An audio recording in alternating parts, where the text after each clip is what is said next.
Hello there guys, talk about a quick impromptu intro. Got my headphones in, trying to do this quick. Bennett's here, so if you hear him, don't mind the baby squealing.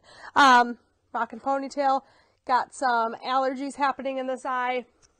Don't need to address that, but I figured I would anyway. If this is your first time stopping on one of my videos, I would like to take a second to say thank you so much for being here. I am truly grateful to have you.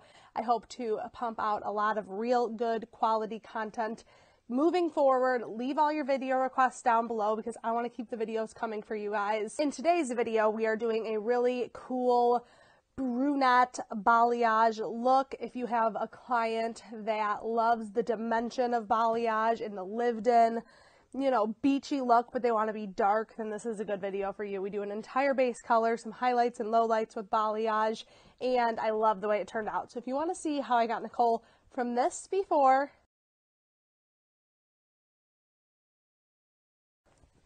to this after, then just keep watching.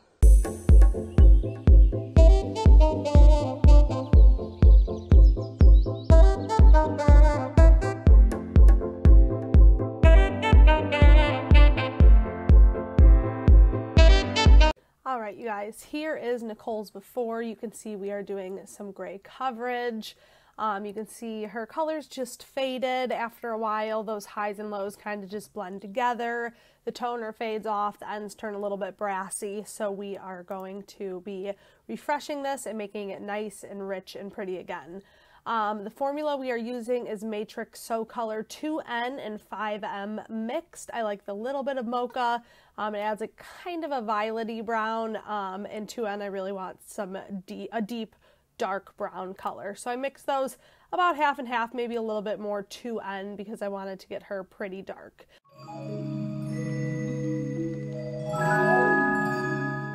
I am using 10 volume with that, and as always Olapex. This bowl and brush I am using is Product Club. I am a Product Club associate and I love their products. This bowl is nice and deep, so it holds a lot of color, which when you're working with a Rapunzel like Nicole, that is always great because then you don't have to refill a million times.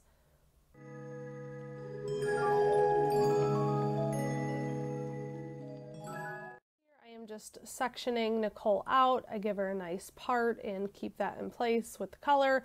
I am going to go through and apply this color to her entire root area, and then I am going to mix up my lightener and work through the mids to ends and do highs and lows.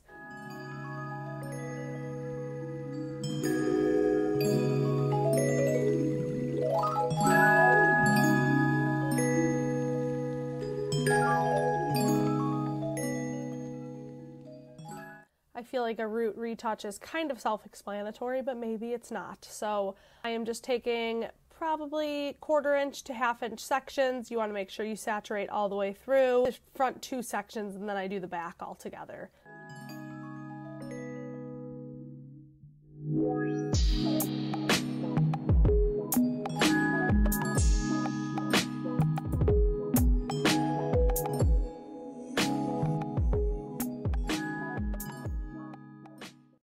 Dragging it down just far enough to really cover any of her new growth.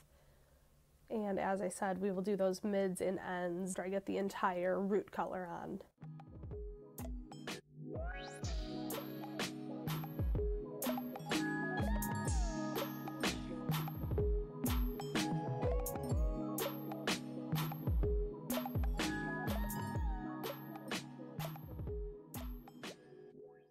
As you guys saw in the before picture, Nicole does have a little bit of gray. I have had really good luck with covering her grays so far just with Matrix SoColor. That's why I'm only using 10 volume.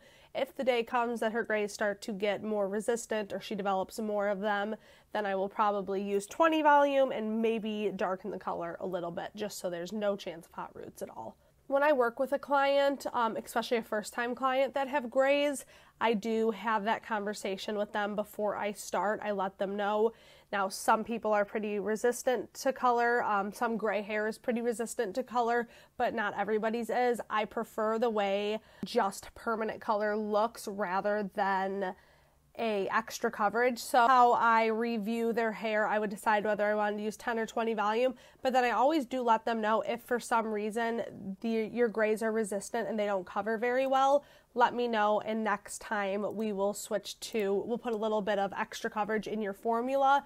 The reason I don't like starting off with extra coverage is, one, it's majorly a pain to lift through later, and two, it just seems a little bit inky and flat to me, where I feel like Matrix's permanent color is much more shiny, a little bit more natural looking, where I feel like the extra coverage is just really an inky and doesn't have that same shine and stuff. It kind of reminds me a little bit of like what a box color looks like. So of course we have it for when people are super resistant, but I don't just jump to using that on everybody because I prefer the way SoColor looks instead.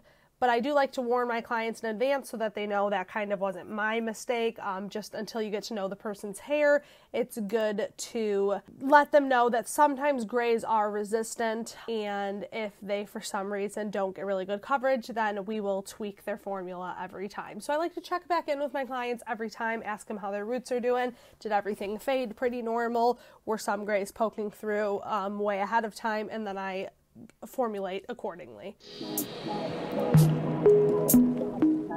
Okay, now that I got that whole base color on, I am just mixing a bowl of lightener. So I am using Winn color Brilliant Paint and Brilliant Lightener. So the traditional lightener and the Biolage lightener, and I am doing 30 volume with this. I love the consistency of this lightener. It is like painting whipped cream on the hair. It is just so fluffy and smooth and blends so nicely. I did squeeze a little bit of 10 volume in there, mostly because I wanted to thin it out a little bit, and also we're not trying to get her ends very light because we're going to tone them dark anyway. She doesn't want blonde in her hair at all. She just wants dimension. As always, I mix Olaplex in with my lightener.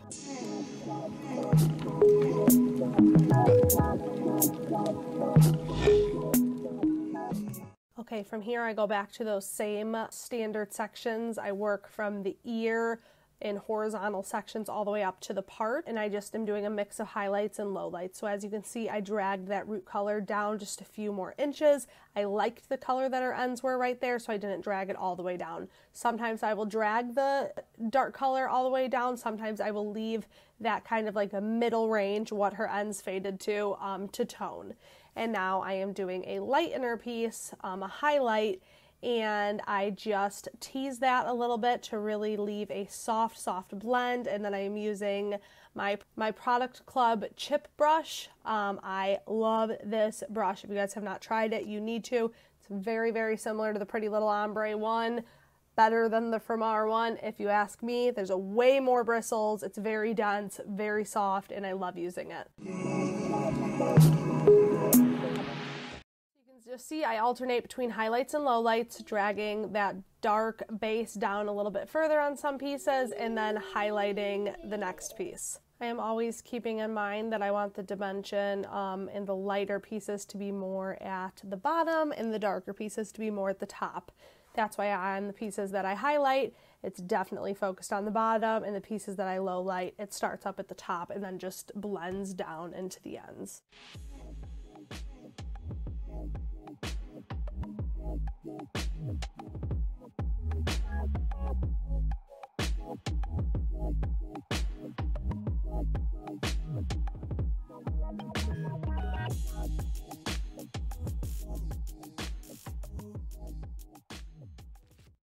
To Bailey in the background right there. She came in for the day to help me film. She's amazing. You can see her adjusting that tripod. Get it, Bailey? Okay, and then you can see sometimes, like this section, I am not taking it fully across. Sometimes I like to go in an angle and almost bricklay a little bit. That just helps prevent any stripiness. We don't want to pull the hair out to the side horizontally and see like dark light, dark light, dark light. You know, we want it to be very organic and blended, no like major pattern to it. So that's why each section I kind of take like a different shape. Sometimes I zigzag, sometimes I take a diagonal and bricklay. Sometimes I pull that low light down or that base color down a little bit, then highlight the ends. Kind of just do it based on how each section looks and kind of the vision in my head, how much light I want to create and how many shadows I want to create.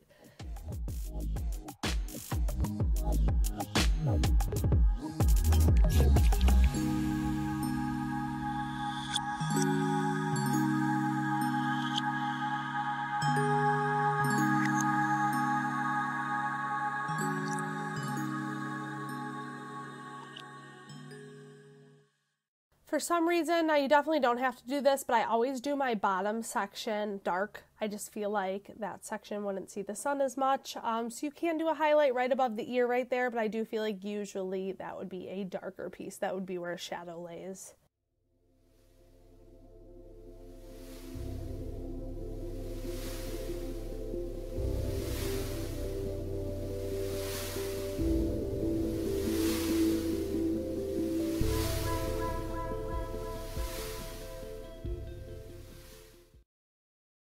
Balayage questions, please leave them in the comments down below and I can put together a little balayage Q&A. I would love to do that for you guys if you have any specific questions that these videos just aren't covering in depth enough.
Super careful to wipe my hands very clean in between each section. It's important not to mix that bleach on your hands with the color or the color on your hands when you're painting. Sorry if you guys hear Benny in the background at all during this voiceover. It is Monday today while I'm recording and I am at home with my little man, so if you hear him, I apologize if it's distracting, but he's really cute, so I wish you could see him. Okay, now I'm moving on to the back and I'm really just working, same thing, I am definitely doing more angles and bricklaying in the back, some zigzag patterns. I just like to be super random with it because I think that keeps it very organic looking.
See, when I bring that base color down, I start by fully saturating by holding the brush horizontally, but then when I want to blur that line a little bit, I turn the brush vertical and I kind of just feather it down because we don't want any harsh lines when we're blending that base color down. So I like to just like feather it with a softer hand the further down I go. As you guys can see, the consistency of this lightener is amazing, and of course, every single thing used in this video will be linked in the description bar down below, so make sure you check that out.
Okay, so here is kind of just a glimpse at the placement as I drop these foils. It's hard to tell with the white lightener on it what color this is at, but when you break it up, we're at a good like level 7, 8 blonde. It's obviously pretty brassy, but we are going to tone it back in the bowl and make it a nice light brown on these ends.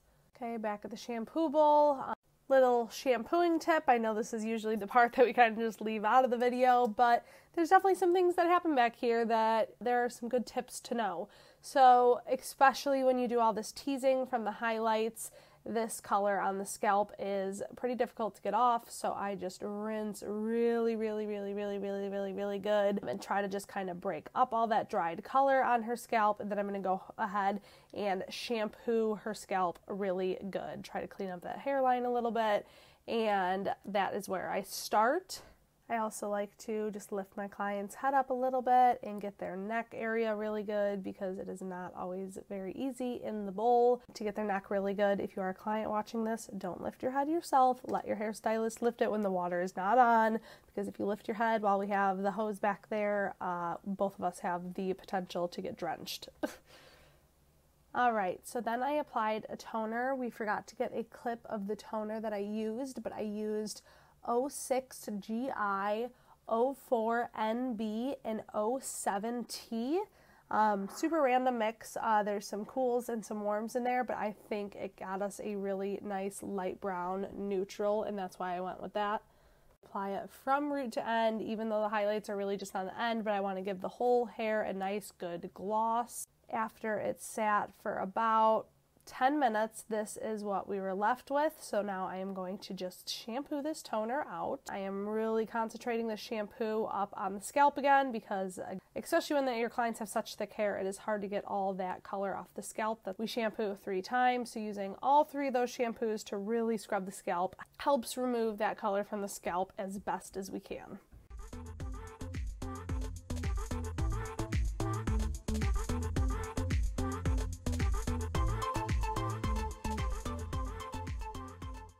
After I shampoo that toner out, I do a very generous amount of Olaplex.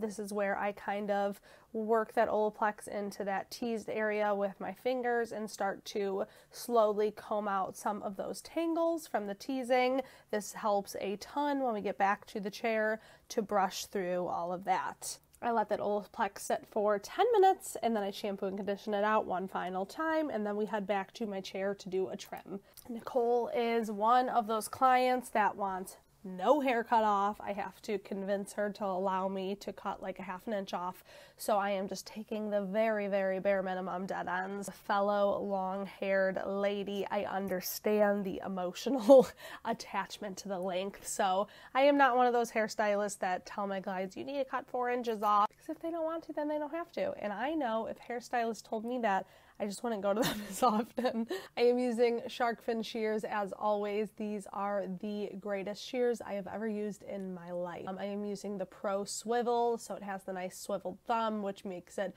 very comfortable to cut with. I will also leave these tagged down below if you guys want to check them out. They are amazing. I have a little coupon code as well that you can use that will get you a extra special deal. I believe the coupon code is used for every time you buy a pair of shears and use my coupon code, you get a free pair of shears as well, or a free razor.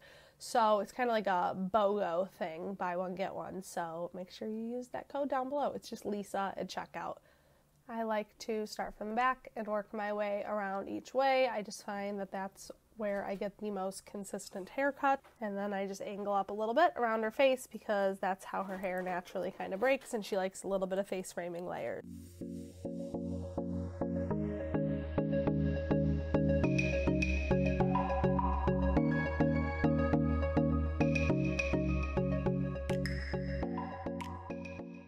And now I just blow dry and style. I prepped her hair with Amika Buster Brass leave-in foam. It is like a mousse, but it doesn't have a hold or anything. It's conditioning. I really like it. Biolage Heat Primer Cream. Maybe that's what it's called. It's like a blow dry cream and it protects from heat. Really like that stuff. And I just blow dry all of her hair, give her a nice blowout. You can see the beautiful dimension that we got from this technique, and then I am just using my Hot Tools 1 1/4 inch curling iron, alternating directions as I curl her hair. And after each section, I spray with the Amika Hairspray. Love the way this stuff smells, gives a nice touchable hold, and I really enjoy it.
And then I just kind of shake those curls out, run my fingers through them.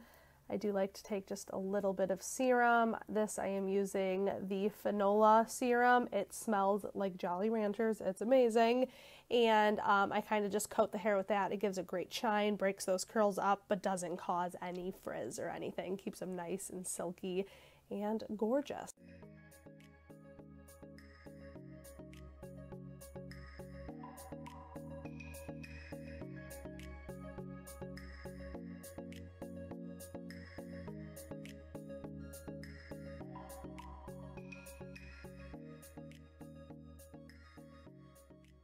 I then go through with the Sexy Hair Powder Play Light. This is a powder volumizer, and I just kind of work that into the roots to give her some nice texture and volume. I just like to section right below where the part usually is and spray it right in there, kind of work it in, and it just kind of lifts the hair up off the head a little bit, which I love. And then I do a little bit more in the crown because we always want volume in the crown.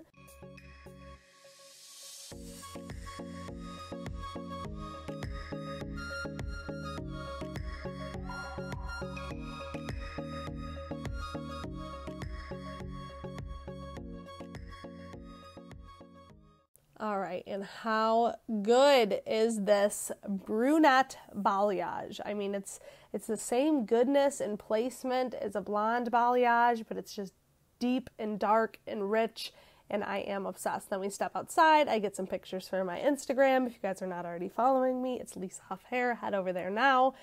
We get a little video, and you can just really see in the natural light how cool her hair looks. I'm obsessed. Little stylist tip, you guys. This is what we do when we take pictures. I mean, we do a lot of different poses. I take a bajillion different pictures from all angles. My phone storage is always like screaming at me, telling me that it's full, but this is how we get the good pictures.